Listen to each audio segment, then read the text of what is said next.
थांबा थांबा थांबा थांबा रामभाऊ रामभाऊ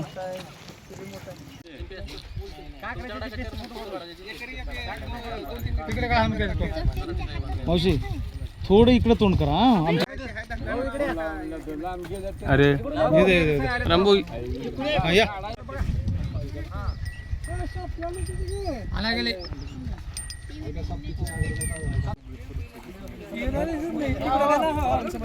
आम्हाला पुढे घ्या.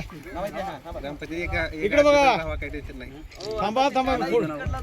लातूर जिल्ह्यातील बोंबळी या गावातील जो शेतकरी आहेत काशीनाथ गायकवाड यांना आज अखेर प्रशासनाच्या वतीने पुन्हा बदलून बैल मिळालेला आहे. आता त्यांनी त्यांच्या शेतामध्ये त्या बैलालाही आणलेला आहे. आता आपल्यासोबत काशीनाथ गायकवाड हे शेतकरी आहेत. मामा शेतकरी आज बैल बदलून दिलेत, काय आता प्रतिक्रिया तुमची? आमची काय परिस्थिती साहेब, बैल दिला तेच याचा आभार मानतो. कलेक्टर साहेब दिले, रामलिंग भैया होते, पुन्हा डॉक्टर देवणीचे डॉक्टर साहेब होते, तलाट साहेब होते, त्यांनी आम्हाला बैल घेऊन दिले.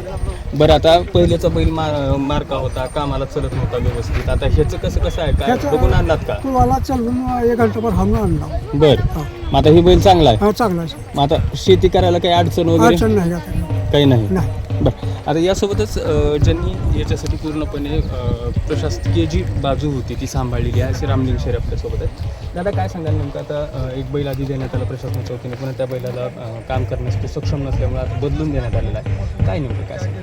काय झालं, संबंधित काशीनाथ गायकवाड यांचा बैल दगावल्यानंतर मी स्वतः या ठिकाणी जिल्हा सदस्य असल्यामुळं ज्या दिवशी घटना घडली त्या दिवसापासून मी जिल्हा प्रशासन आणि मुस्लिमांच्या माध्यमातून संपर्कात होतो. या ठिकाणी आम्ही या ठिकाणी अकाफोनच्या माध्यमातून त्यांना एक विसाराची मदत केलेली आहे. मुस्लिमांच्या माध्यमातून मुस्लिमांच्या आपत्ती व्यवस्थापन माध्यमातून एक 32 रुपयाची मदत केलेली आहे. संबंधित बैल दगावला होता ही बाब मी संबंधित प्रशासनाला व महाराष्ट्राचे संवेदनशील असे मुख्यमंत्री श्री देवेंद्र फडणवीस यांनाही कळवली होती. कळवल्यानंतर सर्वांनी देवेंद्र फडणवीस या साहेबांनी तात्काळ प्रशासनाला आदेश दिले आणि बैल देण्यासाठी याला हे केलं होतं. प्रशासनाने बैल पण आणून दिला होता. तो सदरील बैल हा गोशाळेतील होता. तो बैल शेतीची योग्य अशी मशागत करत नसल्यामुळं पुन्हा एकदा आम्ही जिल्हा प्रशासन आणि माननीय देवेंद्र फडणवीस यांना साहेबांना आणि कळवलं, विनंती केली साहेबांना. संवेदनशील मनाच्या मुख्यमंत्र्यांनी परत दुसऱ्यांदा संबंधित प्रशासनाला तात्काळ आदेश देऊन आणि स्वतः शेतकऱ्याला सोबत घेऊन जाऊन आपण तो बैल खरेदी करावा आणि तो योग्यच बैल त्या शेतकऱ्याला देण्यात यावा अशी मुख्यमंत्री साहेबांनी संबंधित कलेक्टर साहेबांना आदेश पण दिले होते. आदेशाच्या अनुषंगानं आज स्वतः काशीनाथ गायकवाड यांना सोबत खरोळ्या या ठिकाणी घेऊन जाऊन त्या ठिकाणी आम्ही स्वतः त्यांना बैल दाखवला. सदरील बैल आम्ही अवताला झोपून व्यवस्थित 1 तासावर मशागत करून चांगल्या पद्धतीचा बैल त्यांच्या बैला जोड लावून त्या ठिकाणी आम्ही त्या ठिकाणी दिले. उद्याला आम्ही कृषी विभागाच्या वतीनं या ठिकाणी त्यांना लागणारे खरीप बियाण्यासाठी त्या ठिकाणी सोयाबीनचं बियाणं असेल, तूर असेल आणि DAP खते असेल यांचं आम्ही देणार आहोत या ठिकाणी. आणि भविष्यातही आम्ही माझी एक विनंती आहे सरकारला की सामाजिक न्याय विभागाकडनं जी भूमिहीन शेतकऱ्यांना जी जमीन देण्याची जमीन देण्याचा जो कायदा आहे त्या अनुषंगाने साधारणतः 2 एकर ते 5 एकर जमीन ही काशीनाथ गायकवाडांना देण्यासाठी आम्ही उद्या भविष्यातही प्रयत्न करणार आहोत या ठिकाणी. प्रशासनाच्या वतीने ही जी तत्परता आहे ती बैल बदलून देण्यामध्ये आत्ता आपल्याला दिसलेली आहे.